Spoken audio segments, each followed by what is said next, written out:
What's up, dudes? Chooch back with another one. Today I've got an awesome video for you guys. This is seriously probably my best riding, my fastest riding, and my favorite electric unicycle setup overall by far. So I'm riding the veteran Lynx right here. I've got the seat on there.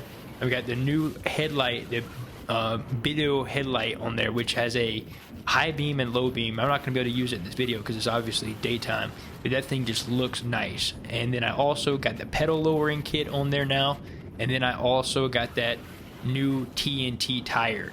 And this new tire I got on there is a complete game changer, guys.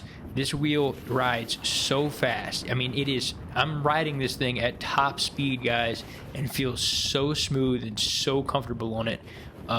Because I'm running a tubeless tire, but this one's much thicker than that other tire that I was running. That other tire felt more like a bicycle tire. This feels like a motorcycle tire. And this thing, man, does it grip like crazy. And this is the first tire I've ever mounted on an electric unicycle where I've done the lift test on it, you know, where you do a free spin on it, and there's zero, I mean, absolutely zero wobbles. If you have done a tire change yourself or have any electric unicycle out there, even one that you get, you know, brand new may have a little wobble in it, you know, if it's a tube tire from the factory. But this thing is crazy. And towards the end of this video, guys, whenever I'm gonna go back out on the road. I wanted to show y'all real quick, do a little off-roading right here. It's a great little off-road spot to hit. I wanted to show you that you can ride it off-road. I didn't change the tire pressure at all. I went straight from the road to the trails, keeping it at 30 PSI. And I wanted to show y'all that that is possible. Now, if I was going to be out here for a long time riding trails all day, of course I'd lower my tire pressure, but I didn't want to have to sit there and fool with it. And I wanted to show you that it is possible with, you know, 30 PSI on the road and 30 PSI on the trails to have, you know, to use a tubeless tire like this. And it works great. But man, this Lynx, dude, is crazy smooth and crazy fast. The last section of this video, as soon as I hopped back up on the road, I started crouching and kind of sitting down and using the seat more because it's windy, guys. If you've ever rode an electric unicycle in the wind, you know it is just a pain, man. The wind is just blowing, and a little bit of wind really messes with you when you're standing up on one of these things. I mean, your body's like a sail. But as soon as I decided, hey, I'm just going to sit down and crouch, you know, and send it on this thing, it's just insane how fast this thing goes and how smooth it is. And looking back at the video, man, I'm like, dude, it blew my mind looking back at this video how fast I was going on this thing, because it doesn't feel like it. When you're riding this thing and you get used to it, and you know, this is, you know, I'm so used to riding these things now, and especially on one that's set up so well with the lowering kit, with a good seat on it, with a good tire. It was insane, guys. Like, honestly, it's crazy how fast I was moving on this thing without even realizing it. Like, looking back at the video, it's like, dude, yeah, if you fall on that thing going that fast, it's gonna hurt, you know. Like, that's moving on this thing. But trail riding is great on it. The only thing I really didn't push it too hard was in the corners, you know, because it is a street tire, obviously. And if I go around like a gravel corner at 30 miles an hour, just sending it, obviously, it's gonna, you know, probably scoot out a little bit. But for the most part, it hooked up and performed very well. And it is a street dominant tire, though. I'm telling you guys, you got to try one of these thicker, like motorcycle type tires. I really do love it a lot. I mean, this thing is sweet, and it just feels so much. And on an electric unicycle, man, when you're riding at over 45 miles an hour, having a balanced tire really matters, guys. I've raced. My old EXN had a wobble in the tire, like a nasty wobble, and you know, I wasn't really keen a few years ago on really trying to fix that type of stuff. I'd just like, you know, heck with it, I'll ride on it, you know, even if it has a little wobble in the tire or whatever. But dude, now I realize like the importance of just having everything set up right. It just makes a huge difference. Pretty hard in the corners. I'm not pushing it really on the rocky stuff, but in the corners on the dirt, it's hooking up fine. I'm liking it. And I am running the pedal lowering kit even off-road right here, guys. And I will say, after riding with the pedal lowering kit, it is a must-have, guys. And I rarely get wobbles anymore, but when I do, it's a reminder of, man, those wobbles would have been a heck of a lot worse if my pedals were higher. And it's very rare that I get them now. Basically it has to, you'll see it later in the video where I'm coming across like a little kind of zigzag over a little bridge, and it was uneven. It was like a dirt road over a bridge, and I got a little bit of wobbles right there. But other than that, guys, this thing is just smooth. And the pedal lowering kit is a must-have, in my opinion, on the Lynx, guys. Just the way the Lynx is good, and you can get used to it, you know, with the factory pedal setup. And especially if you're going to only be like off-roading and stuff, definitely just keep it with those higher pedals. But if you're riding on road, dude, it's a must-have, because when you're slinging this thing into a corner at like 45, 50 miles an hour, you have to have the overall the weight of this thing lower. I mean, the center of gravity on this thing is about an inch lower, and it just makes a huge difference, guys. You'll see as soon as I get to buzzing around some of these really hard corners where I gotta throw it into like one of these really tight corners, is where it makes all the difference in the world. It is definitely worth having, and I'm so glad I put that on there. I really am. I love the lowering kit.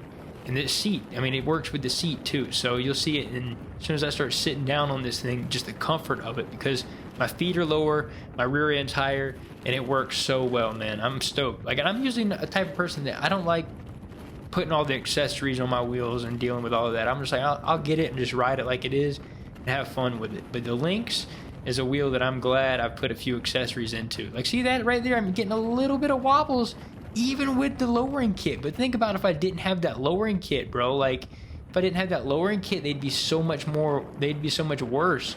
And it's because I push this thing, you know, I push it up to the point where I'm gonna get the wobbles. I'm really going as hard as I can, as fast as I can on this thing. I'm pushing this thing, guys, riding full speed up this canyon right here on this wheel. I'm basically right at the limit before you get the beeps on this thing, and just pushing it around every corner. As soon as I start sitting down on this thing, I feel like I was almost riding it better, because my weight was already set up low for the corners, and I wasn't battling the wind. There's a little bit of, you can't tell really in the video, but there is a little bit of a headwind, and that's one reason I love riding canyons a lot, guys, because out here in Colorado, it's windy sometimes, man. It really is. It's just windy sometimes. So unless you're riding like in the city, that's great. You got all the buildings around to deflect the wind, and you don't have a problem with electric unicycles.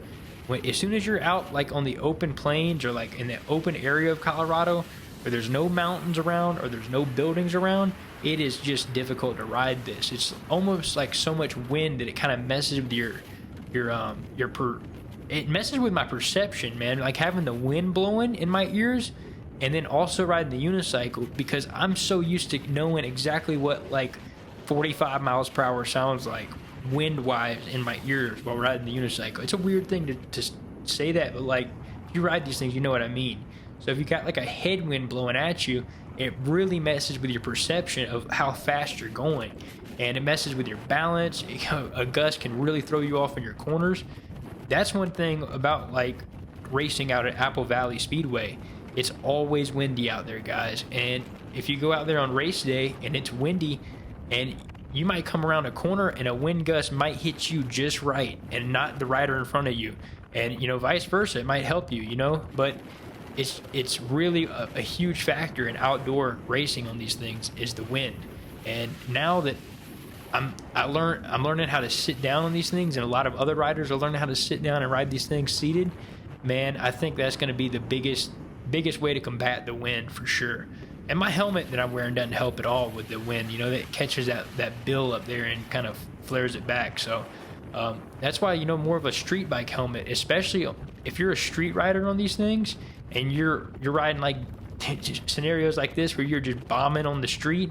And it definitely helps to have like a motorcycle helmet with no visor on it, you know, like this, because that visor does, you know, it does hit wind every now and then. But I like the motocross helmet. I'm gonna stay true to it. But it definitely would help to have a fully slick helmet, get his, you know, no baggy clothing. And street riding on these things is eventually, man, and people are gonna be in full spandex and a slick helmet, you know, is eventually what it will be for the, you know, the top competitors. That's exactly what it ended up being.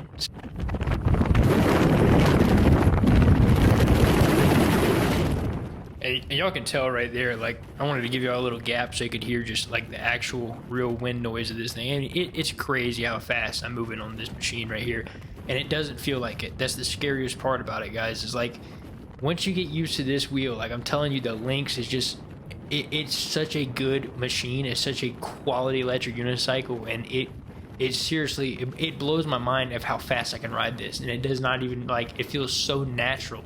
It feels so natural riding this thing. I mean, it's more natural than like all the people out there. Oh, why don't you get a dude this? Why don't you get a motorcycle or whatever?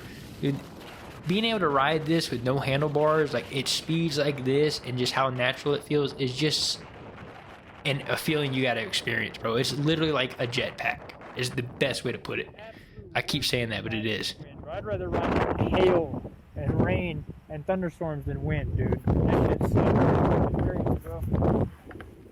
Yeah, right there, I just pulled over for a second, just kind of just chill for a second. The wind is just so bad, man. It was just gusting through there, and that's one thing, man. It's so hard to combat on these electric unicycles. I mean, it is what it is, and you got to put up with it. But that's one reason, like, it makes me realize, man, like riding in wintertime and all that, there's really not much wind in the dead of winter. And then you moving towards the middle of summer, not much wind. It's just, it seems like in like the spring and the fall, it's just windy sometimes. You got to just put up with it. It's like that all around the world, probably whatever city you're in. But now I switched it up. So after right there, I was like, all right, I'm gonna try sitting down and riding this thing, sitting down on the seat more. And dude, I want y'all to just look. Like, the mountain gets much steeper as I'm going up. I'm heading up, guys, to where there's snow. Y'all see down where I was right there? Dude, it was like 80 degrees down there where I started, and I'm heading up, guys, up the mountain to where there's snow. Like, you're gonna see snow patches at the top of this mountain up here, and it's, you know, late May right now, and this canyon is getting way steeper right here. But now I want y'all to see how much faster, like, you can tell 100% like how much faster I'm going. I'm gonna be sitting down as soon as I start riding this thing seated. I want you to just see, like, because the wind resistance drops a huge amount. And I want you to just see, like, I mean, and I'm comfortable on it, guys. I don't ride seated much, but it's like, I really like the setup on the Lynx. The seated setup on it, I just feel really natural on it. Like, I don't ride any other wheels seated. There's really no other wheels that I ride seated. I don't even have a seat for, like, the V13. I don't have a seat for any other wheels. And this is, like, my first time, like, really, like, actually trying the seat at super high speeds, dude. And, like, I want y'all to look at this. Like, imagine if I practice this more, how much faster I'm gonna get riding seated on this thing. Like, because riding seated, man, it just felt good. One thing you have to be keen on, guys, when you're riding seated, is you really got to be aware of bumps.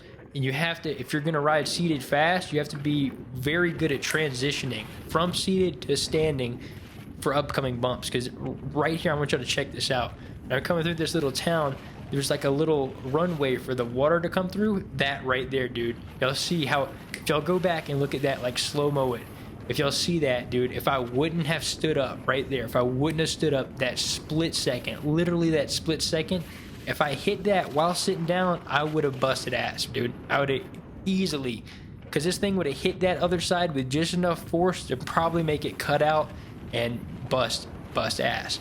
But with, and y'all see right here, dude, how, like, this Lynx is quick, dude. You don't even notice it. It's so smooth and so fast. Like, you can just, it's crazy, guys. I'm telling you, this wheel right here with this setup blows everything out of the water. Like, it is crazy. Look how smooth this thing is, dude. Just look at how fast I gapped this car. So that car right there behind me was moving, and as soon as I went to pass them, they started speeding up.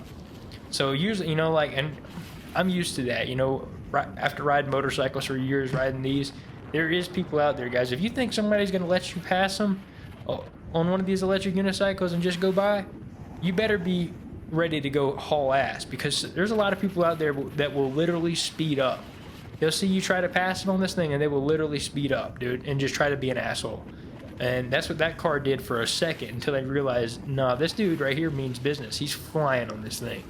So, and I don't want to ride behind somebody's exhaust the whole way up the mountain anyway, so just gap them, dude. Look at that, bro. Just sitting down on this thing and just cannonballing through the wind. I mean, that's the key. Y'all see that, how much of a difference that made as soon as I sat down on this thing, because that little bit of headwind coming down, you know, just those few gusts, and sitting down, bro, is amazing on this wheel. Just sitting down, just hauling ass, dude.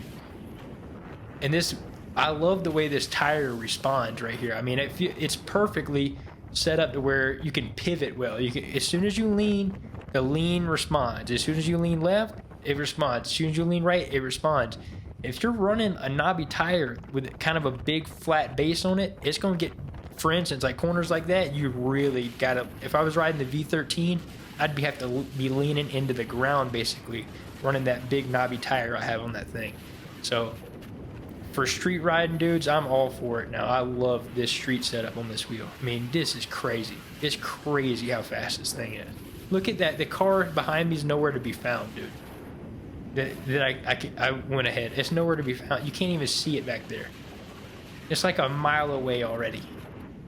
And that, dude, and like I didn't even feel like I was going that fast. And like I kept checking down at the speed, making sure I wasn't exceeding, like, I don't even really want to say, for various reasons, but y'all can see in the video. It's hauling ass is taking place. I'm not going to say my speed, but y'all can see it's pretty fast.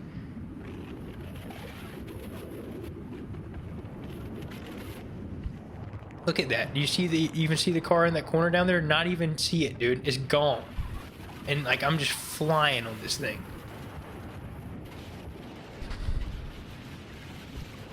Yeah, if you've never experienced something like this, guys, if you're looking at these electric unicycles and you're wondering, like, I'm telling you, the seated riding is fun. It's so much fun. Like, I've always been one of those people that likes to stand up and never really seated ride, dude, but this is amazing, bro. Like, having the actual right height of a seat, having it set up right where you can just peel around the corners like this and cannonball through. The wind is offering, like, no resistance. Like, if you're in a crouch position like this, guys, where you're not just standing up like a flag on this thing, the wind just completely negates itself. It was, whenever I decided I'm going to sit down right back there and I was tired of fighting the wind and just decided to ride like this, I mean, it was like I started going twice as fast. Like literally twice as fast with no wind resistance at all. And the road got steeper, guys. I'm telling you, the road got even steeper, but I got faster as soon as I decided, hey, I'm just going to kneel down. That got sketchy right there. When you're going into a corner like that, like a really, really hard corner, you got to be good with transitioning from your seated to standing riding. And that just comes with practice, guys. You just got to practice it a few times. And honestly, you're going to have a time or two where it gets really squirrely. Like if you're just learning like seated riding and you're learning to sit, stand like that, you're going to have one or two times where it's like, oh, where it throws you all the way off. But after you have those one or two times, it'll never happen again. And you'll learn it and you'll be good to go. But you'll have those one or two times, especially when you start trying to do it fast, where it's just is like it gets squirrely and you're like, oh, Lord. And, you know, you got to kind of recollect yourself and be like, all right, that was wild. But my best advice for doing it, for going from sitting to standing, is just do it quick. Come down to where that apex is, to where you feel like a little bit sketchy, to where you feel like you might start getting those wobbles, and just sit. Just do it. Just come right down to that point to where you get as low as you can, and then just sit down. Just do it. Just go ahead and follow through with it, and just keep ripping. Don't even think twice about it. And that's where, if you start overthinking it and trying to do it too slow on your transition, is where it gets you. And then right here, I was amazed. I couldn't believe I'd already made it to this road up here. Dude, we bombed into the Rocky Mountains. Like, literally went from the plains straight up into the Rocky Mountains that quick. And this is uncut, real time, like, just straight up in 19 minutes, all the way into, like, the middle of the Rocky Mountains. From the plains down there. That's where I started. I started right at the foot of a canyon, but that's how fast we got up here. This thing's awesome, dude. I love them. And if y'all are seeing this Lynx riding on the road and y'all are wondering, like, man, that thing looks smooth cruising like that, what suspension are you running? I'm running this 66-pound suspension is the one I have. You can get a 52, a 58, a 62, and I think a 70-pound suspension. on these electric units. Let me double check. Yeah, a 58, a 62, a 66, and a 70. And the 66, guys, I like it a lot for everyday riding. For everyday type of riding, I'm 150 pounds, and you know, for everything I do, it's perfect. I'm just going to go ahead and tell you though, if you're somebody that is heavier than I am, which is going to be a lot of people out there, I'd go ahead and get the 70, just because, you know, if you want to do big jumps, which eventually you're going to be doing on this thing, the way the Lynx is, man, like you probably just want to have, you know, a little bit of headroom in there. So if you're a bigger fella, I'd go ahead and get the 70. Now, if you're somebody lighter than me, you can go down all the way to those, you know, the 52. You know, if you're a kid. But for me, 150 pounds, the 66 is the sweet spot.